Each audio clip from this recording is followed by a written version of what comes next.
ناظرین السلام علیکم. ناظرین ڈاکٹر دانش پروگرام جواب چاہیے کے ساتھ حاضر ہے.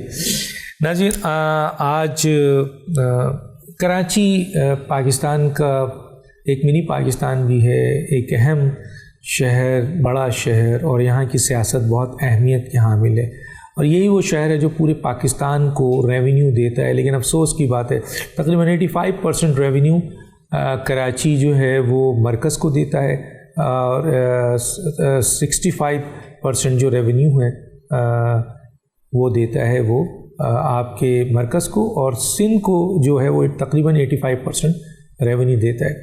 لیکن اس کو ملتا کیا ہے؟ 6%, 8%, 10%. اب اس صورتحال میں یہ شہر پورا صوبہ سندھ ہی نیگلیکٹ ہو رہا ہے. آپ نے سپریم کورٹ کے جو معزز ججز ہیں انہوں نے اس صوبے کو تو بالکل ہی کہہ دیا ہے کہ یہ لاوارث ہو چکا ہے. اب NFC ایوارڈ میں 57% صوبوں کو دیا جا رہا ہے اور 43% مرکز کے پاس ہے. تو اگر یہ اتنے پیسے ملتے ہیں سندھ حکومت کو, تو سندھ کا جو سب سے بڑا شہر ہے, سب سے اہم شہر ہے, اور اس شہر کو بالکل لاوارث چھوڑ دیا گیا ہے, یتیموں کی حالات ہیں. تو جہاں وہاں کی بات آتی ہے وہیں پہ اس شہر کے حوالے سے متحدہ قومی موومنٹ ایک بڑا مقام رکھتی ہے. اس پہ بڑی ان کی سیاست ہے, ہمیشہ سے مینڈیٹ تھا, لیکن 2018 کے اس میں PTI کو مینڈیٹ دیا گیا اور MQM کو کم سیٹیں ملی ہیں. آج بھی مرکز کے لحاظ سے, لوکل گورنمنٹ کے لحاظ سے اور صوبائی حکومت کے لحاظ سے کراچی نیگلیکٹ ہو رہا ہے. اور ہم نے کوشش کی کہ متحدہ قومی موومنٹ کے ایک اہم لیڈر جو کہ بہت ہی اہم ہے, متحدہ قومی موومنٹ کے لیڈر, ان سے بات چیت کی جائے, اور تنظیمی حوالے سے بھی کچھ باتیں ہیں اور کچھ کراچی کے حوالے سے ہیں اور کچھ ملکی سیاست پہ بھی ان سے ہم بات کریں گے. اس سلسلے میں ہمارے ساتھ بہت ہی اہم گیسٹ ہیں, انٹرویو نہیں دیتے ہیں لیکن بہت کم انٹرویو دیتے ہیں. آج ہمارے ساتھ ہیں محمد عامر خان صاحب. آپ کا بہت شکریہ سر, آپ نے ہمیں جوائن کیا.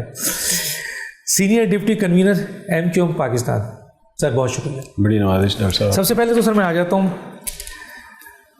متحدہ قومی موومنٹ سر ایک بڑی جماعت, ایک لحاظ سے کبھی وہ پاکستان کی تیسری بڑی سیاسی جماعت ہوتی تھی, سندھ کی دوسری بڑی سیاسی جماعت ہوتی تھی, کراچی کا اور اپر سندھ کا سارا مینڈیٹ ان کے پاس ہوتا تھا. میں تھوڑا پیچھے جاؤں گا, بہت کم سیٹ ملی. متحدہ قومی موومنٹ کم سیٹ 2018 کے حاصل کرنے کی بہت سی وجوہات ہیں, اس پہ میں جاؤں گا تھوڑا سا. لیکن آج MQM کہاں کھڑی ہے سر, آپ کیا کہتے ہیں؟ حالانکہ آپ اتحادی ہیں, میں اس پہ بعد میں بات کروں گا. MQM بحیثیت تنظیم, میں سر ایک بات بتا دوں آپ کو کہ تنظیمی طور پر عامر خان متحدہ قومی موومنٹ کی ریڑھ کی ہڈی ہے. جی سر, کہاں کھڑی ہے تنظیم؟ ڈاکٹر صاحب MQM جب سے بنی ہے اس وقت سے ہی مختلف نشیب و فراز سے گزرتی ہوئی آئی ہے. مشکلات, پریشانیاں جھیلتی بھی آئی ہے, گرفتاریاں, تکلیفیں, یہ سب چلتا رہا. MQM کے خلاف ریاستی سطح پر کئی آپریشن بھی ہوئے, اور MQM اپنی مستقل مزاجی اور اپنی کارکنان کی تربیت اور کارکنان کے ایک ڈسپلن کی وجہ سے اپنی جگہ بنا کر رکھا. اس MQM نے رکھی اور قائم و دائم ہے. گزشتہ کئی سالوں کے حالات آپ کے سامنے ہیں, اب اس کی تفصیل میں نہیں جاتا, لیکن یہ ضرور ہے کہ 22 اگست کے بعد سے MQM ایک بہت شدید بحران کا شکار رہی ہے, اور ایک بڑے بحران سے نکلی تو اس کے بعد ایک 5 فروری کو فاروق ستار صاحب کا ایک بحران ہمارے سر پر کھڑا ہوا تھا. ان تمام چیزوں کا مقابلہ کرتے ہوئے بہرحال اس 2018 کے الیکشن میں ہم نے حصہ لیا. ہمارے آفیسز نہیں تھے, ہمارے سینکڑوں ساتھی گرفتار ہوئے ہیں, 100 سے زائد ساتھی لاپتہ ہیں, وسائل نہیں ہیں. اس کے باوجود بھی ہم نے اپنی ساری قوت کو جمع کر کے اس الیکشن میں حصہ لیا, اور ہم اس بات پہ مطمئن ہیں کہ ہم نے اس MQM کو بچایا بھی, اور اس کے ووٹ بینک کو بھی ہم نے انٹیکٹ رکھا. تو آپ یہ نہیں مانتے کہ جی متحدہ قومی موومنٹ کے کارکن اور ووٹر ناراض ہیں, جس کی وجہ سے متحدہ قومی موومنٹ 2018 میں صرف 6 سیٹ لے سکی, خاموش ہو گئے ہیں؟ اگر یہ صحیح ہے تو اس کی کیا وجوہات ہے؟ دیکھیں, ماضی میں یقیناً میں اس سے اگر میں یہاں بیٹھ کے یہ کہوں کہ کوئی غلطیاں ہی نہیں ہوئی، اور سب سے ہوتی ہیں، صرف ایم کیو ایم کے لوگوں سے ہی غلطیاں نہیں ہوئی، سب سے ہی ہوتی ہیں۔ ایم کیو ایم کی کچھ غلطیاں تھیں، کچھ رویے صحیح نہیں تھے، کچھ علاقائی سطح پر کارکنان کا بیہیویئر ایسا تھا جس سے عوام کے اندر تھوڑی سی ناراضگی ضرور تھی، لیکن جو کچھ ایم کیو ایم جس ووٹ بینک کے اوپر بیس کرتی ہے، یعنی جو اردو اسپیکنگ کمیونٹی سے تعلق رکھتی ہے اور ان کے حقوق کے لیے، گو کہ ہم پورے پاکستان کے مظلوم طبقوں کی بات کرتے ہیں، لیکن ہمارا ووٹ بینک یہ ہے تو ہم سب سے زیادہ ان کی بات کرتے ہیں۔ تو ان کے ساتھ جو زیادتیاں ہو رہی ہیں، جو ان کے ساتھ ناانصافیاں ہو رہی ہیں، ان کو سامنے رکھتے ہوئے ہمارا جو ووٹ بینک تھا وہ ہمارے ساتھ رہا۔ ناراضگی تھی اس سے پہلے 2013 کے الیکشن میں بھی ناراضگی تھی، لیکن ہم نے اپنی سیٹیں نکالی۔ اس الیکشن میں بھی تمام تر جانبداری کہہ لیں یا جو بھی الیکشن کی جو سازشیں ہوتی ہیں وہ سارا کچھ ہو کے کہ آپ کی تعداد کم کر دی گئی اس شہر کے اندر، سینسس کے اندر آپ کو آدھا گن دیا گیا، اس کے بعد حلقہ بندیوں میں آپ کو نقصان پہنچایا گیا۔ اس کے باوجود بھی ہماری توقعات یہ تھیں کہ ہم کم از کم 16 سے 17 سیٹیں حاصل کریں گے، اور ہمیں لگتا ہے کہ ہم نے اپنا ٹارگیٹ اچیو کر لیا تھا۔ لیکن وہ الیکشن جو اس کے نتائج، یہ ساری ایک پرانی بحث ہو گئی ہے کہ کیا ہوا، کون سا سسٹم بیٹھ گیا اور کس طرح سیٹیں ہم سے چھین لی گئیں، وہ ایک الگ قصہ ہے، کہانی ہے۔ لیکن اس کے باوجود ایم کیو ایم کے اس وقت 7 ایم این اے ہیں اسمبلی کے اندر، اور یہ 7 ایم این اے تعداد میں کم ہوئے ہیں لیکن اپنی پاور میں کم نہیں ہوئے۔ بہت ضروری بات، بڑی امپورٹنٹ بات کر دی آپ نے کہ یہ 7 ایم این اے جو ہیں، جو حکومت کا حصہ ہیں، اس وقت اتحاد ہے آپ کا، اور اس حکومت کے لیے یہ 7 ایم این اے بہت اہم پوزیشنز میں۔ میں اس پہ بالکل آگے چل کے بات کروں گا، میرا سوال ہے۔ لیکن سر، آپ نے بتایا کہ ووٹر ناراض ہیں، آپ تنظیمی طور پر بہت مضبوط آدمی ہیں، حالانکہ 5 ڈپٹی کنوینر ہیں، آپ سینئر ڈپٹی کنوینر ہیں، پہلے متحدہ قومی منڈ تھا، انیس قائم خانی کا ایک نام آتا ہے، تنظیمی طور پر وہ بھی بہت اہم تھے، چلے گئے پی ایس پی پہ، اب ان کے اس حوالے سے بات ہوتی ہے۔ لیکن اس وقت متحدہ قومی منڈ کے حوالے سے جو سب سے زیادہ اسٹرانگ آدمی ہے تنظیمی طور پر، سب مانتے ہیں، وہ ہیں عامر خان۔ آپ کیا سمجھتے ہیں کہ تنظیم ناراض کیوں ہوئی ہے ایم کیو ایم سے، ووٹر ناراض کیوں ہیں ایم کیو ایم سے، کارکن ناراض کیوں ہیں ایم کیو ایم سے؟ ڈاکٹر صاحب، یہاں ایک چھوٹی سی بات میں کروں گا کہ ایم کیو ایم کے اندر کوئی بھی آدمی نہ کوئی طاقتور ہوتا ہے نہ کوئی مضبوط ہوتا ہے۔ ایم کیو ایم کا ڈسپلن ہے۔ میرا ایک سلسلہ یہ رہا کہ میں نے ہمیشہ آرگنائزیشن کو دیکھا ہے، اس وجہ سے ذرا زیادہ وہ آ جاتا ہے، لیکن نہ کوئی طاقتور ہوں نہ کوئی بہت بڑی چیز ہوں، ایم کیو ایم کا ایک کارکن ہوں اور اس کی حیثیت سے تنظیم تو آپ ہی چلاتے ہیں نا، سب مل کے چلاتے ہیں، کلیکٹیو پوری رابطہ کمیٹی مل کے چلاتی ہے اور وہ اتفاق رائے سے فیصلے کرتے ہیں۔ ناراضگی بالکل تھی عوام کی، لیکن ہم نے ان سے اپنے تعلق کو مزید بڑھایا۔ اپنے وہی سوال تو ہے، کیوں تھی؟ آپ کیا سمجھتے ہیں؟ کیونکہ آپ تنظیمی طور پر جاتے ہیں، بہت زیادہ بہت ساری وجوہات تھیں۔ میں یہ سمجھتا ہوں کہ خاص طور سے مشرف صاحب کا جو ٹائم تھا، اس وقت میں جو اختیارات اور جو پاور ایم کیو ایم کے پاس تھی، اس کا استعمال صحیح نہیں ہوا اور ان اختیارات کو لے کر اس صوبے کے اندر اور اس شہر کے اندر بہت کچھ اور بہتر کیا جا سکتا ہوا ہے، بہت کچھ بہتر اس دور کی نظامت میں بہت کام ہوئے ہیں، اور بہت کچھ ہو سکتا تھا۔ چونکہ ٹائم کم ہوتا ہے، میں اس وجہ سے اتنی تفصیل میں نہیں جا سکتا، لیکن مہاجر کمیونٹی کا ایک اثاثہ تھا کہ ہمارے لوگ تعلیم یافتہ تھے، ہمارے لوگ مہذب تھے، ہمارے فیملیز کے اندر تعلیم کا رجحان زیادہ تھا، تو اس کے اندر بہت فرق آ گیا۔ تعلیم سے دور ہو گئے، روزگار ہمارے لوگوں سے چھین لیا گیا، فائنینشیل کرائسس اتنے بڑھ گئے ہیں کہ لوگ اب بالکل تباہ و برباد ہو چکے ہیں۔ یہ بہت ساری وجوہات اور طاقت کا یا اختیار کا جو بیجا استعمال ہوا اس دور میں ہوا ہے، جس کو تسلیم کرنے میں کوئی مذائقہ نہیں ہے، اور انسان کو اپنی غلطی کو تسلیم کر لینا چاہیے۔ اگر اس سے غلطی ہوئی ہے تو اس سے انسان چھوٹا نہیں ہوتا ہے، آگے بڑھنے کا اور بہتر موقع پیدا ہوتا ہے۔ تو غلطیاں ہوئی ہیں، اختیارات کا ناجائز استعمال ہوا جس سے لوگ پریشان ہوئے، لیکن میں پھر بھی کہہ رہا ہوں کہ اس کے باوجود 16-17 سیٹ جو ایم کیو ایم کا ووٹر تھا وہ آج بھی یہ سمجھتا ہے کہ ان کے حقوق کے لیے اس ایم کیو ایم کے علاوہ کوئی اور پارٹی نہیں ہے، یہی ان کی نمائندہ جماعت ہے اور اسی کے ساتھ وہ جڑے ہوئے ہیں۔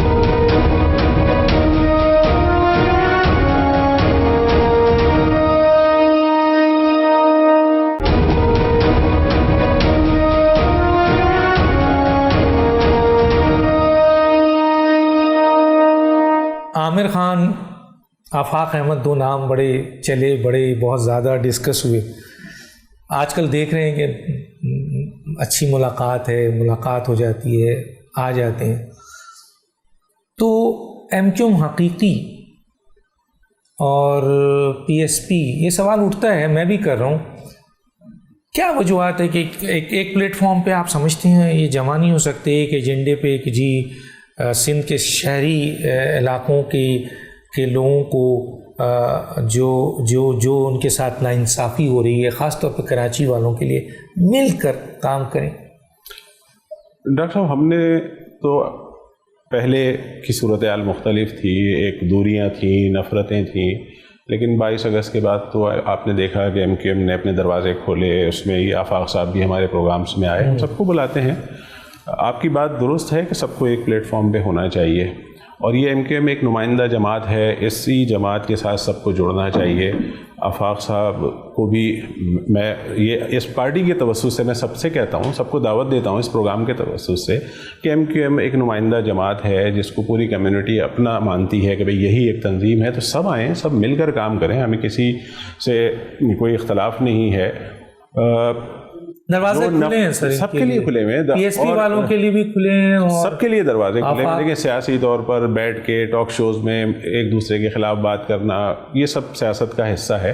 لیکن ہمیں ایک مقصد کو اپنے سامنے رکھنا چاہیے اور سب کو جڑ کر چلنا چاہیے. ہمارے دروازے کھلے ہوئے ہیں, لیکن بدقسمتی سے ہوتا یہ ہے کہ خاص طور سے مصطفیٰ کمال صاحب جس ٹاک شو میں بیٹھے ہیں, وہ صرف اپنا جو موقف ان کا سامنے آتا ہے وہ صرف ایم کیو ایم کے اوپر تنقید, اس کے علاوہ کوئی اور دوسری بات نہیں ہوتی. آپ اپنی بات کریں, اگر آپ کو سیاست کرنی ہے, آپ اپنی پارٹی کا منشور پیش کریں, اس کے اوپر لوگوں کو بتائیں کہ آپ کیا کرنا چاہتے ہیں. آپ صرف ایم کیو ایم کے اوپر تنقید کرتے رہیں گے, لوگوں کے اوپر الزامات لگاتے رہیں گے, تو پھر بات آگے نہیں بڑھ سکتی ہے. تو پہلے مرحلے پہ یہ ہونا چاہیے کہ بھائی آپ اپنی سیاست کریں, اور اگر کسی اسٹیج پر اگر سب کو مل کر ایک موقف پہ آنا ہے, ایک پلیٹ فارم پہ آنا ہے, تو ایم کیو ایم کا دروازہ کھلا ہوا ہے. ایم کیو ایم کے اس پلیٹ فارم پر آئیں اور سب مل کر کام کریں, ہمیں کوئی اعتراض نہیں ہے, ہم کسی کے لیے بھی منع نہیں ہے. اچھا سر, بالکل واضح کر دیا آپ نے, لیکن ایک سوال جو بنتا ہے وہ یہ آتا ہے کہ ایک بڑا نام, بڑا فیس ویلیو رہا سر ڈاکٹر فاروق ستار صاحب کا. پچھلے دنوں ہم نے دیکھا بھی اور صورتحال نظر آئی, اور وہ یہ ہے کہ doctor Farooq Sattar M Q M میں بڑا ان کی قربانی ہے, بڑا کام بھی کیا, انہوں نے فیس ویلیو ان کی رہی, حکومتی لیول پر بہت زیادہ رہے. تو کیا آپ نہیں سمجھتے سر ان کی بنیادی رکنیت جو ایم کیو ایم سے ختم کی گئی, اس سے ایم کیو ایم کو نقصان پہنچا؟ کچھ ووٹ بینک ایسے ہوں گے جو ان کے ساتھ بھی ہوں گے. ڈاکٹر صاحب یہ خاصی طویل اس کے اوپر بات ہو سکتی ہے. 5 فروری کے بعد فاروق بھائی کا جو طرز عمل رہا, اور جس طرح انہوں نے عدالتوں کے اندر معاملات کو لے کے گئے, الیکشن کمیشن میں لے کے گئے, اور اس کے اوپر جو الزامات وہ ہر روز جہاں بیٹھیں گے, جس چینل پہ بیٹھیں گے, اس سوائے ہم لوگوں کے اوپر تنقید کرنے کے, ڈسپلن توڑنے کے اور کوئی کام نہیں کریں گے. تو ہم نے بہت انتظار کر کے, پھر بیچ میں الیکشن آیا, ہم نے اس پہ بھی ان سے بات کری, بیٹھ بھی گئے, دوبارہ آ گئے, پھر آ کے وہ اپنی ہی ضد کریں گے. اور یہ اگر چاہتے کیا تھے سر, وہ چاہتے ہیں کہ وہ ایم کیو ایم کے کنوینئر بن جائیں اور ایم کیو ایم کے کنوینئر بن کے کام کریں. ایم کیو ایم کے کنوینئر وہ تھے, انہوں نے جو حماقتیں کی اس کی وجہ سے یہ فیصلہ کرنے پر ہم مجبور ہوئے. ایم کیو ایم کو بچانا ہے نا, ہم اس طرح, آپ کو معلوم ہے ان کے ساتھ جو ایک نام جڑا, جس کی وجہ سے جتنا نقصان ہوا ایم کیو ایم کو, آپ کو خود اندازہ ہے, وہ اس بات کو ماننے کو تیار نہیں ہوتے, اپنی اصلاح نہیں کرتے. ہم نے ان سے بعد میں بھی کہا کہ آپ اپنی اصلاح کر لیں, چیزیں صحیح کر لیں, آپ ایم کیو ایم کا حصہ بن سکتے ہیں. انہوں نے ہمیں اس نہج تک پہنچا دیا کہ جہاں ہمیں یہ فیصلہ کرنا پڑ گیا. ڈاکٹر فاروق ستار اگر اصلاح کر لیں تو کیا واپس متحدہ قومی موومنٹ میں آ سکتے ہیں؟ اور اگر آتے ہیں تو کیا کوئی نیا الیکشن ہوگا, یا ان کو کارکن کے حیثیت سے کام کرنا پڑے گا, یا وہ جو کنوینر مانگتے تھے آپ دوبارہ تیار ہو جائیں گے؟ ڈاکٹر صاحب پہلا مرحلہ تو یہ ہوگا کہ وہ اپنی اصلاح کریں, اس کے بعد ایم کیو ایم میں کارکن کی حیثیت سے آئیں. جہاں تک الیکشن کا تعلق ہے تو الیکشن ایم کیو ایم کا جو الیکشن جو ود ان پارٹی الیکشن ہوتا ہے وہ 2020 میں ہے. 2020 میں الیکشن ہوگا, اس میں حصہ لیں, جس پوزیشن پہ آ جائیں, ہمیں تو کوئی اعتراض نہیں, کوئی ایسا اعتراض نہیں ہے.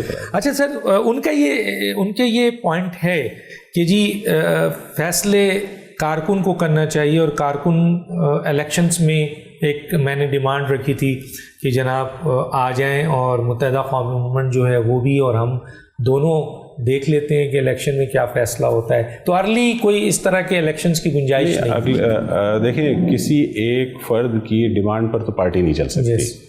اگر الیکشن کا فیصلہ کرنا ہے تو ایم کیو ایم کی رابطہ کمیٹی کو فیصلہ کرنا ہے. پوری رابطہ کمیٹی فیصلہ کرے کہ آج الیکشن کرانا ہے, آج الیکشن ہو جائے گا. رابطہ کمیٹی کہہ رہی ہے نہیں 2020 میں الیکشن کرانا ہے تو 2020 میں الیکشن ہوگا.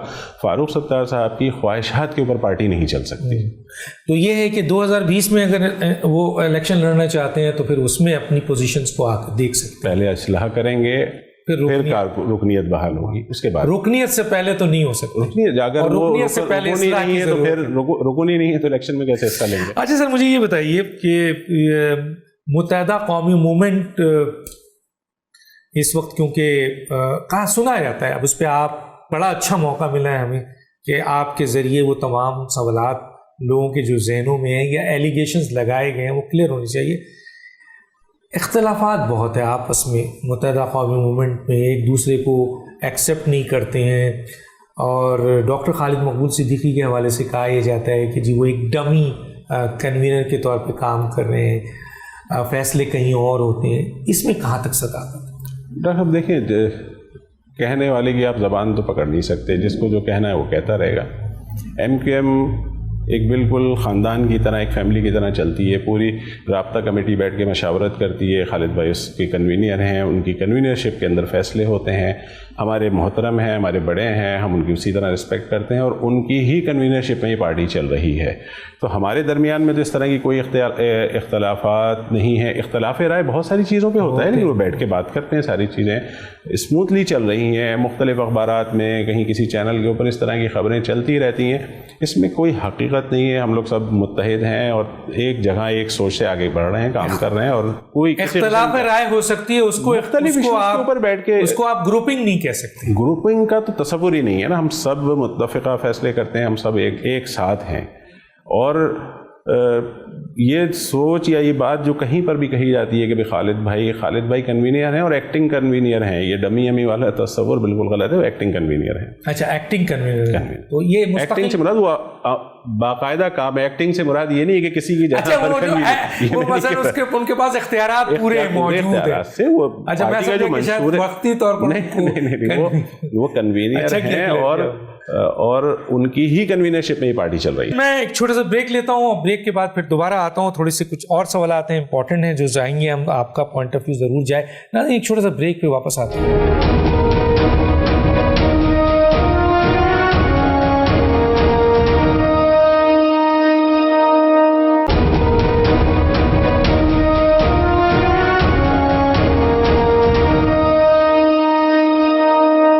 Welcome back. اچھا سر, متحدہ قومی موومنٹ پہلے مہاجر قومی موومنٹ تھی, اس کو ریپرزینٹ کرتی تھی ایک خاص کمیونٹی کو. پھر متحدہ قومی موومنٹ بنی, پورے پاکستان کی جماعت ہو گئی. لیکن دیکھنے میں آتا ہے کہ متحدہ قومی موومنٹ جو اپنی سیاست کرتی ہے اب بھی وہ مہاجر لفظ کے لحاظ سے, لیکن آج کے جغرافیائی طریقہ کار, لحاظ اور صورتحال اور ہم جو دیکھ رہے ہیں اس میں لسانیت پہ جو سیاست تھی وہ اب ختم ہوتی ہوئی نظر آ رہی ہے. کل کوئی پنجابی کارڈ استعمال کرتا تھا, سندھ کارڈ استعمال کرتا تھا. آج وہ لسانی پارٹی یا وہ لسانی نعرہ پاکستان کے اندر کمزور ہوتا ہوا نظر آ رہا ہے. تو کیا آپ اب بھی مہاجر کے لیے صرف سیاست کریں گے یا آپ پورے پاکستانیوں کے لیے, مظلوموں کے لیے سیاست؟ ڈاکٹر صاحب, ایم کیو ایم کا جو بیس ہے وہ اردو اسپیکنگ کمیونٹی پہ ہے. ہمیں اردو اسپیکنگ کمیونٹی ووٹ دیتی ہے, ہمارے نمائندوں کو منتخب کرواتی ہے. تو ہم ان کے لیے تو آواز اٹھائیں گے, ان کے لیے شور بھی کریں گے, احتجاج بھی کریں گے. اور جو ان کے ساتھ زیادتیاں ہو رہی ہیں وہ کسی سے ڈھکی چھپی نہیں ہیں. ہمارے اوپر نوکریوں کے دروازے بند ہو چکے ہیں. ہمارے اس شہر کی جو حالت ہے وہ کسی سے چھپی بھی نہیں ہے. جو کچرے کا ڈھیر بنا ہوا ہے, سندھ گورنمنٹ جو گزشتہ 10-12 سالوں سے جو اس صوبے کا اس نے حال کیا ہے, وہ ساری چیزیں اگر آپ سامنے رکھیں تو اس کے بعد بھی اگر ہم اردو اسپیکنگ کمیونٹی کے لیے آواز نہ اٹھائیں تو پھر ان کے لیے کون آواز اٹھائے گا. یہ تو ایک بات ہو گئی. یہ الزام صرف ایم کیو ایم کے اوپر کیوں آتا ہے؟ کہ MQM اردو اسپیکنگ ٹھیک ہے، لسانیت کی بات نہیں کرنا چاہیے، سب پورے پاکستان کے لوگوں کی بات کرنا چاہیے، ہم بھی کرتے ہیں کہ پورے پاکستان کے مظلوم طبقے کے لیے آواز اٹھاتے ہیں، ان کے حقوق ملنے چاہیے. لیکن کیا پیپلز پارٹی صرف سندھ کی تنظیم یا جماعت نہیں ہو گئی ہے؟ کیا لوور سندھ کی ہو گئی؟ صرف لوور سندھ کی پارٹی نہیں ہے؟ کیا ANP کیا صرف پختونوں کی بات نہیں کرتی ہے؟ کیا مسلم لیگ، ٹھیک ہے کچھ پاکٹس ہیں دوسرے صوبوں میں بھی، لیکن کیا مسلم لیگ صرف پنجاب کی جماعت نہیں ہو گئی ہے؟ تو آپ یہ صرف بلیم MQM کو دے دیں تو میرا خیال ہے کہ یہ تھوڑی سی ناانصافی ہوگی. جس کا جہاں ووٹ بینک ہے وہ ان کے لیے بات کرتا ہے، ان کے لیے آواز اٹھاتا ہے. ہونا یہی چاہیے کہ پورے پاکستان کو ایک نظر سے دیکھنا چاہیے اور یکساں بنیادوں پر سب کے حقوق کے اوپر جدوجہد کرنی چاہیے. لیکن بدقسمتی ہے اس پاکستان میں ایسا ہو نہیں رہا ہے. اس شہر کے لوگوں کو تعداد میں بھی آدھا گنا جاتا ہے. جس شہر کی آبادی 2.5 کروڑ، 2.25 کروڑ یا 3 کروڑ ہے، اس کو 1 کروڑ 60 لاکھ گنا جاتا ہے. جب 1 کروڑ 60 لاکھ آپ گنتے ہیں تو اسی حساب سے، اس تعداد کے حساب سے ہی پارلیمنٹ میں ان کا حصہ بنتا ہے، اسی کے حساب سے فنڈس میں ان کا حصہ بنتا ہے، اسی کے حساب سے پانی ان کو ملتا ہے. ہر چیز میں اسی ریشو کو سامنے رکھ کر کیا جاتا ہے. تو اور پھر سیٹیں بھی اسی طرح، جو الیکشن ہوتا ہے سیٹیں اس میں جتنی حلقہ بندیاں ہیں وہ بھی، یعنی ناانصافی کی انتہا ہے کہ سوراب گوٹ کے قریب ایک سیٹ ہے جہاں سے حلیم عادل صاحب جیتے ہیں. مذاق ہے کہ اس علاقے کی جو UC ہے وہ صوبائی اسمبلی کے حلقے سے بڑی ہے، یعنی اس کے ووٹرز کی تعداد زیادہ ہے. وہ 4 وارڈز کے اوپر مشتمل ایک UC ہے، اور جو صوبائی اسمبلی کی سیٹ ہے وہ 3 وارڈز کے اوپر مشتمل ہے، اور وہ 56,000 ووٹ کے اوپر وہ حلقہ ہے. دوسری طرف آپ 2-2.5 لاکھ کے اوپر ایک حلقہ رکھیں. تو یہ ناانصافیاں ہی ہیں نا جس کے اوپر ہم آواز اٹھاتے ہیں. سب کے لیے اگر یکساں طور پہ سب کوشش کریں تو ہم بھی وہی بات کریں گے.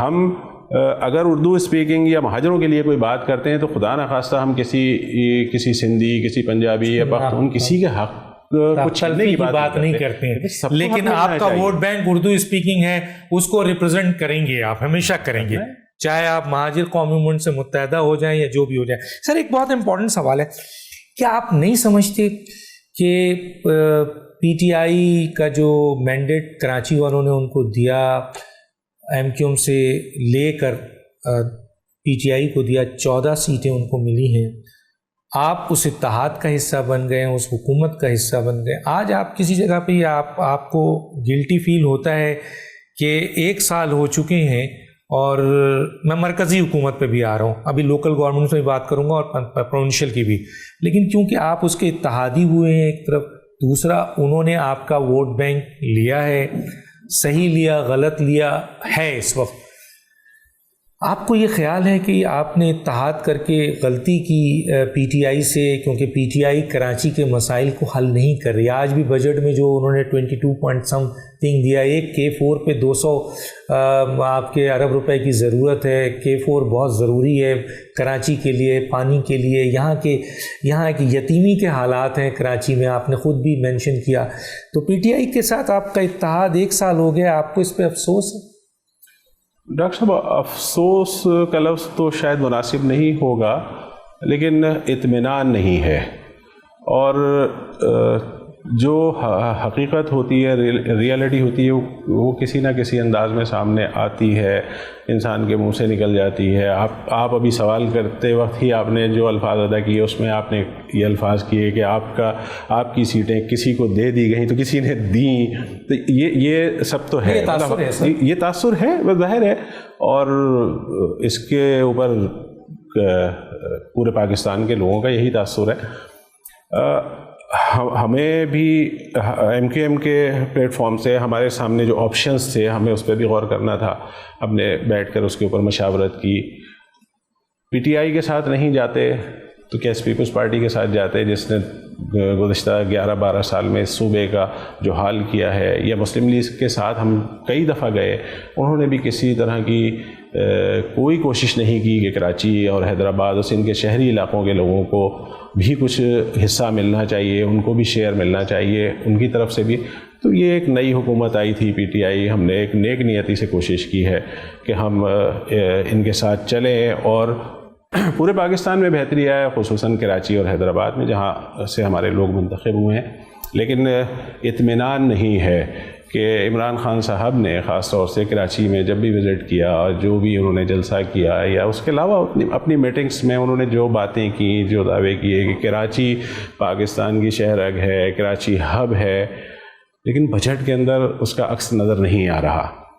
اور ہمیں زیادہ خوشی ہوتی کہ پی ٹی آئی خود بجٹ کے اندر اتنے فنڈس ایلوکیٹ کرتی کہ جس سے ہم کو اطمینان ہوتا کہ ہاں پی ٹی آئی نے بھی یہاں سے ووٹ لیے ہیں، پی ٹی آئی کے لوگ بھی منتخب ہوئے ہیں، ان کو بھی عوام کے اندر جا کے جواب دینا ہوگا. لیکن بجٹ کے اندر وہ نظر نہیں آیا، جس پر ہمیں پھر تھوڑا سا احتجاج بھی کرنا پڑا. سر 100 ارب فاٹا کو اعلان کیا ہے، بالکل دینا چاہیے، 100 نہیں 2 دینا چاہیے.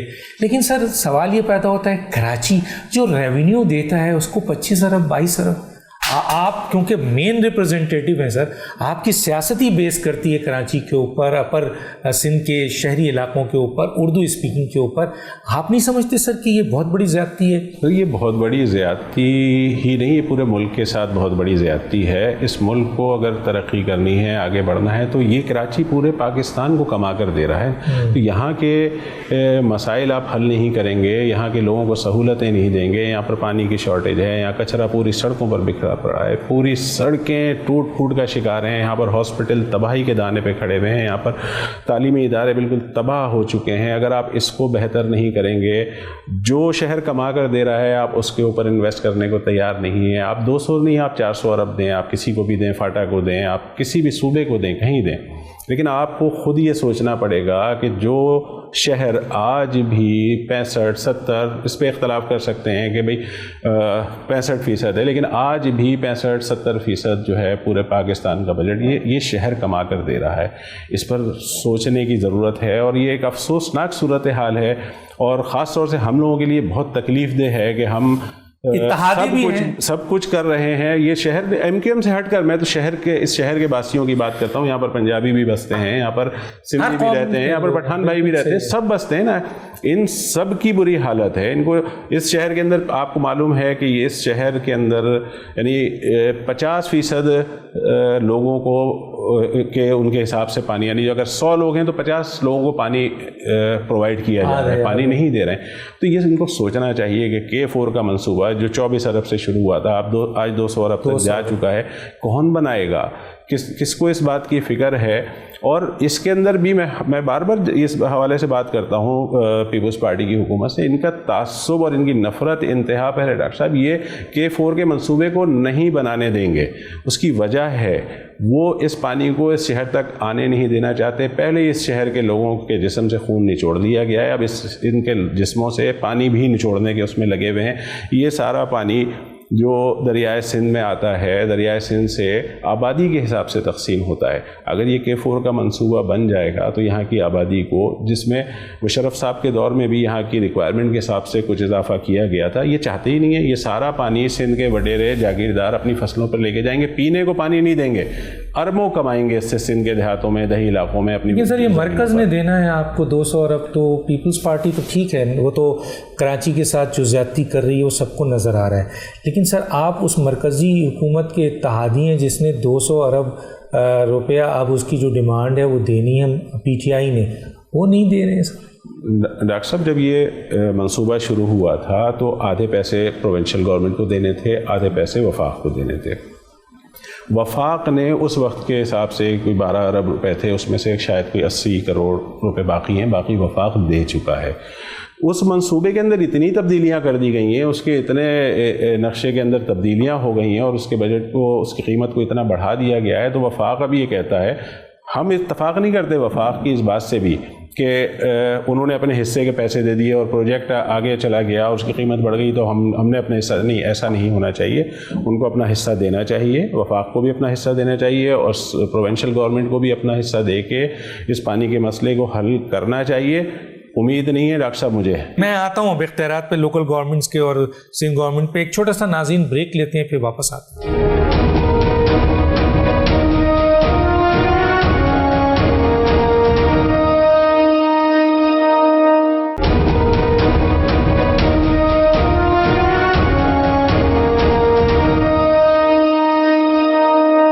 Welcome back.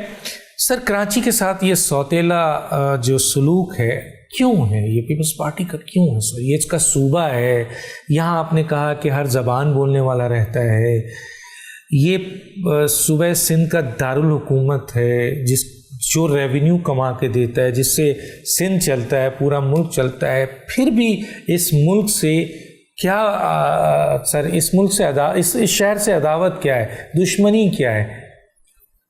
ڈاکٹر صاحب یہاں سے ان کو ایک سیٹ نہیں ملتی, ان کا ووٹ بینک نہیں ہے, اور متعصب لوگ ہیں, نفرت کرتے ہیں اس شہر سے, اس شہر کے لوگوں سے نفرت کرتے ہیں, بدعنوان لوگ ہیں, ان سے آپ کس طرح کی توقع رکھ سکتے ہیں؟ آج بھی NFC کے اندر 847 ارب روپے سندھ کو ملا ہے, 10% بھی اس شہر کو دینے کو تیار نہیں ہے.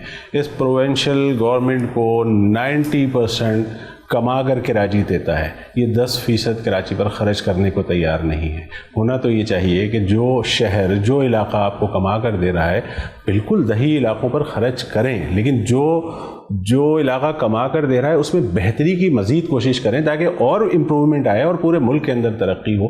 تو یہ لوگ تو ان کا منشور, ان کا مقصد سوائے کرپشن کرنے کے, اختیارات کا ناجائز استعمال کرنے کے, یہ اپنے لوگوں سے, جو ان کے اپنے ووٹر ہیں, ان کے ساتھ سنسیئر نہیں ہے. افسوس کی بات تو یہ کہ چلیں کراچی تو چلیں آپ ایک طرف کر دیجئے, جہاں سے یہ جیتتے ہیں دادو لاڑکانہ, اس کو بھی انہوں نے کھنڈر بنایا ہوا ہے.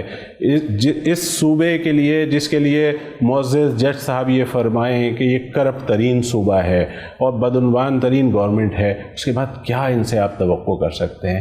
اور جب تک یہ رہیں گے, ان سے جان نہیں چھوٹے گی, اس صوبے کے اندر کوئی ترقی نہیں ہو سکتی.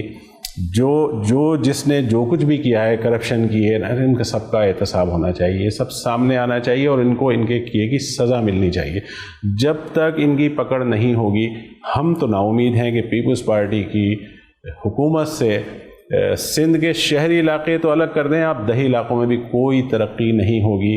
انہوں نے یعنی یوں سمجھ لیں کہ 90% کما کر کراچی دے رہا ہے اور یہ 10% یہاں دے رہے ہیں.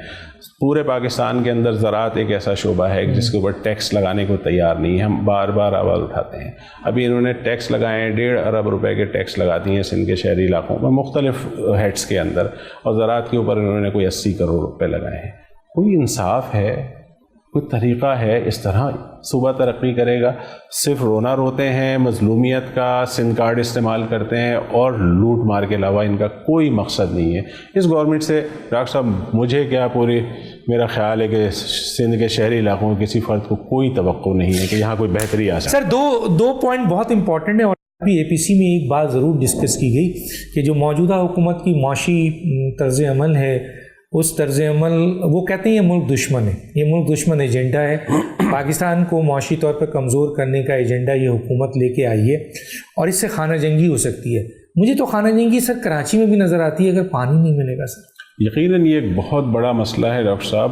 بلدیہ ٹاؤن, اورنگی ٹاؤن کے بعض علاقے ایسے ہیں کہ جہاں پر 3 مہینے ایک بوند پانی نہیں آتا. تو یہ سوچنا سب کا کام ہے, اور ہم تو اس کے اوپر آواز بھی اٹھا رہے ہیں. تو یہ ایشو ہے, بہت بڑا حساس معاملہ ہے پانی کا, جس پر سوچنا چاہیے. بہت سارے علاقے ہیں, اب ٹینکر مافیا ہے, ٹینکرز کو پانی مل جاتا ہے. تو یہ پورا ایک کرپٹ نظام ہے. اور جو معاشی حوالے سے ڈاکٹر صاحب پالیسیز ایسی بنائیں, آپ نے تنخواہ رکھی ہے 17,000, آپ پہلے یہ کیلکولیٹ کریں کہ ایک عام آدمی 17,000 میں گزارا کر سکتا ہے, آپ اس کی آمدنی میں اضافہ کریں. بدقسمتی سے اس پورے ملک کے اندر جو ہمارا سسٹم ہے وہ بالکل تباہ ہو چکا ہے نا. ہمارے یہاں ایک ٹیکس کا پورا نظام ہونا چاہیے, لوگوں کو ٹیکس دینا چاہیے. ہم گاڑیاں خرید لیتے ہیں, مکان خرید لیتے ہیں, کہیں اس کا کوئی ریکارڈ نہیں ہوتا. اس پورے نظام کو صحیح کرنے کے لیے جو کوششیں ہو رہی ہیں وہ درست ہیں, لیکن اس کے ساتھ ساتھ ایک عام آدمی کو سہولتیں بھی دینی چاہیے. پالیسی ایسی بنائیں کہ جس سے آدمی خوفزدہ نہ ہو. پہلے اس کو ذہنی طور پر تیار کریں کہ بھئی آپ کو اس ملک کو چلانے کے لیے اس ٹیکس کے نظام کو بہتر کرنا ہوگا. لگ ایسا رہا ہے کہ خوف کا ماحول کریٹ ہو رہا ہے کہ جس سے لوگ ڈر رہے ہیں. اس سے کاروبار اور بیٹھ رہا ہے, لوگ خریداری نہیں کر رہے, لوگ اپنا پیسہ نہیں نکال رہے. یہ ابھی ایک اسکیم چل رہی ہے منسٹری کی, مجھے نہیں اندازہ کہ کتنے لوگوں نے چیزیں ڈکلیئر کی ہیں, کیا چیزیں ہیں. کسی نے بڑی اچھی بات کی, رزاق داؤد صاحب جو حکومت کا حصہ ہے, وہ کہتا ہے حکومت 40 سال کی جو معاشی جو سسٹم خرابی ہے اس کو چند گھنٹوں میں حل کرنا چاہتی ہے یا چند دنوں میں، جو ممکن نہیں ہے. سر کوٹا سسٹم بڑی ناانصافی ہے ان لوگوں کے ساتھ بھی جن کے نام پر انٹیریئر سندھ کا یہ کوٹا رکھا گیا ہے، اور ان لوگوں کے ساتھ بھی جو شہری علاقے میں رہتے ہیں. 2013 میں یہ ختم ہو گیا سر، پارلیمنٹ نے اس کی توسیع فردر نہیں کی ہے، لیکن اس کے باوجود غیر آئینی طور پر آج بھی کوٹا سسٹم کے تحت جو ہے وہ سارے آپ کی ایڈمیشنس ہیں یا اپوائنٹمنٹس ہیں یہ ہو رہی ہیں. ڈاکٹر صاحب کوٹا سسٹم کا معاملہ تو بالکل ایک الگ ہے اور بہت اہم ہے، اور اس کوٹا سسٹم کے ذریعے سے جس طرح انہوں نے ہمارے ساتھ زیادتی کی ہے گزشتہ 40-50 سالوں میں، جو تباہی پھیری ہے، وہ تو ایک بالکل الگ معاملہ ہے. اور اس پر ہم نے پی ٹی آئی سے جو ایگریمنٹ کیا ہے، ہم نے اس پہ بھی کہا کہ آپ اس کی تحقیقات کریں کہ جس کوٹا سسٹم کے ذریعے جن لوگوں کو نوکریاں دی گئی ہیں وہ پراپر اس کوٹے کے مطابق دی گئی ہیں، یعنی جو 40% شہری علاقوں کا تھا، کیا دی بھی گئی ہیں یا نہیں دی گئی. ڈومیسائل کا مسئلہ بھی ابھی ہم نے میڈیا کے سامنے ایک پریس کانفرنس میں پوری فائلیں ہم نے رکھی ہیں. 3 لاکھ سے زائد نوکریوں کا ریکارڈ رکھا ہے مختلف ڈپارٹمنٹ کے. ڈاکٹر صاحب پورے آپ صفحے نکال کر دیکھ لیجئے، کوئی ایک شہری ڈومیسائل، یعنی ڈومیسائل تو آپ یہاں کراچی میں آپ 2000 روپے دیجئے اور 2000 روپے میں ڈومیسائل بن جاتا ہے. لیکن جب آپ اس کی ڈیٹیل میں جاتے ہیں، اس کی جو پیدائش کی جگہ ہے، کس جگہ وہ پیدا ہوا ہے، اور شناختی کارڈ کا نمبر ہوتا ہے 42 سے شروع ہو رہا ہے تو وہ کراچی کا ہے، 41 کا ہے حیدرآباد کا ہے، اس سے ساری چیزیں ثابت ہو رہی ہیں کہ انہوں نے شہری علاقوں کے کوٹے پر بھی سندھ کے دیہی علاقے کے لوگوں کو نوکریاں دی گئی ہیں. یعنی صاف کر دیا ہے کسی کو نوکری دینے کو. سر دیہی علاقوں کے لوگوں کو دیا گیا ہے یا وڈیرے اور جاگیردار کے لوگوں کو دیا گیا ہے؟ ان کو بھی دیا، اور یہ وڈیرے جاگیردار تو وہ نوکریاں وہاں پر ڈاکٹر صاحب بیچتے ہیں، پیسے لے کے بیچتے ہیں. ان کے منسٹرز کے خلاف کیسز بنے ہوئے ہیں، پیسے لے کے انہوں نے نوکریاں بیچی ہیں. میں تو یہ کہہ رہا ہوں کہ جو یہ نوکریاں دی گئی، اس کے اوپر بھی یہ ہم نے سارے ریکارڈ جو لے آ کے پرائم منسٹر صاحب کو بھی دیا ہے ہم نے، اور دیگر متعلقہ لوگوں کو بھی دیا ہے، گورنر صاحب کو بھی دیا ہے کہ بھئی آپ اس پر تحقیقات کر لیجئے کہ یہ ظلم نہیں ہے تو کیا ہے. آپ ایک شہر کے لوگوں کے ساتھ اس طرح کا رویہ رکھیں گے کہ ان کے اوپر زندہ رہنے کا دروازہ ہی بند کر دیں گے، ان کو کچھ بھی نہیں کریں گے، تو پھر کیا ہوگا؟ زندگی کے بنیادی اصول چھین لیں گے اگر آپ اس شہر کے ساتھ، جس شہر نے شہر کما کے دے رہا ہے، جو پورے پاکستان کو چلا رہا ہے، آپ اس کو جینے کا حق ہی نہیں دے رہے. حالانکہ کراچی کو اگر آپ آباد کر دیں اور اس کو جو اس کی ریکوائرمنٹ ہے وہ دے دیں، تو یہاں اتنی انویسٹمنٹ ہے، اتنے بزنس مین ہیں کہ پورا پاکستان یہ معیشت عمران خان صاحب سنبھال سکتے ہیں. آخری پوائنٹ سر، بالکل آخری، کہ یہ جو احتساب کا عمل ہو رہا ہے اور بڑے بڑے برج گرفتار ہو رہے ہیں اور بڑے بڑے کیسز بن رہے ہیں، آپ سمجھتے ہیں یہ احتساب کا عمل صحیح ہو رہا ہے اور جاری رہنا چاہیے؟ بہت مختصر سر. ڈاکٹر صاحب احتساب بالکل غیر جانبدار ہونا چاہیے اور سب کے ساتھ یکساں ہونا چاہیے. شکوک اٹھ رہے ہیں، اعتراضات اٹھ رہے ہیں، احتساب ایسا ہونا چاہیے کہ سب کو ان کے کیے کی سزا ملے. ہم دیکھ رہے ہیں کہ پکڑے بھی جا رہے ہیں اور ضمانتیں بھی ہو رہی ہیں، لوگ چھوٹ بھی رہے ہیں. ایسے احتساب نہیں ہوگا، اس طرح احتساب نہیں ہوگا. بھئی اگر احتساب ہونا ہے تو پھر چاہے پی ٹی آئی کا ہی کوئی آدمی کیوں نہ، اس کو بھی گرفتار ہونا چاہیے، اکراس دا بورڈ ہونا چاہیے. اور سخت ترین احتساب کے حق میں آپ جو موجودہ حالات ہیں ڈاکٹر صاحب، اس میں پورے ملک کی صورتحال کو سامنے رکھتے ہوئے فیصلے کرنے پڑیں گے. احتساب ہونا چاہیے، لیکن سزائیں یہ سارا اس کے اوپر ہمیں بیٹھ کے سب کو، پورے پاکستان کے ہر سیاسی جماعت کو بیٹھ کے سوچنا پڑے گا. قانون میں اگر سزا ڈسکرائب ہے سر، ایک آدمی نے چوری کی ہے، قانون میں سزا ثابت ہو جاتا ہے، اس کو اس جرم کی سزا قانون کے مطابق ملنی چاہیے، چاہے وہ آصف زرداری ہوں، چاہے وہ نواز شریف ہو، چاہے وہ عامر خان ہو، چاہے وہ بالکل ملنی چاہیے. لیکن قانون کے اندر اتنے سخم موجود ہوتے ہیں کہ کس کو سزا دینی ہے اور کس کو نہیں دینی ہے، یہ بھی راستے بنے ہوئے ہیں، لوگوں نے بنا دیے ہیں اپنی بچت کے لیے. عامر خان صاحب، بڑی تشنگی رہی، کسی اسٹیج پہ اور مزید بات کریں گے. آپ کا بہت شکریہ، آپ آئے، تشریف لائے. ناظرین، ایک بات صرف کہوں گا اور وہ یہ ہے کہ یہ شہر کراچی جو سب کا ہے، جن میں ہر زبان بولنے والے رہتے ہیں، آپ آئیے دیکھیے، ہر زبان بولنے والے رہتے ہیں. یہ منی پاکستان ہے، یہ آپ کے پورے پاکستان کو کما کر دیتا ہے. لیکن یہاں کے لوگوں کے ساتھ، صرف اردو اسپیکنگ کے ساتھ نہیں کہہ رہا ہوں، یہاں جو بھی لوگ ہیں اردو اسپیکنگ تو بہت بڑی تعداد میں، ان کے ساتھ تو ہر لحاظ سے ناانصافی ہو رہی ہے، لیکن اور بھی جو قومیت کے لوگ ہیں، میں ان کو پاکستانی لفظ کہتا ہوں، کہ کراچی کے پاکستانیوں کے ساتھ جو حکومت، چاہے وہ مرکزی حکومت ہو چاہے وہ صوبائی حکومت ہو، جو ظالمانہ رویہ اختیار کیے ہوئے ہیں، اس کے اچھے نتائج نہیں ہیں، اور خاص طور پہ پانی کے سلسلے میں کہیں ایسا نہ ہو کہ ہم یہ سن رہے ہوں کہ کراچی میں خانہ جنگی شروع ہو جائے پانی کے حوالے سے۔ باقی تو مہنگائی کے حوالے سے اے پی سی نے بہت کچھ کہہ دیا۔ سر بہت شکریہ، ڈاکٹر دانش کو اجازت دیجیے، اللہ حافظ۔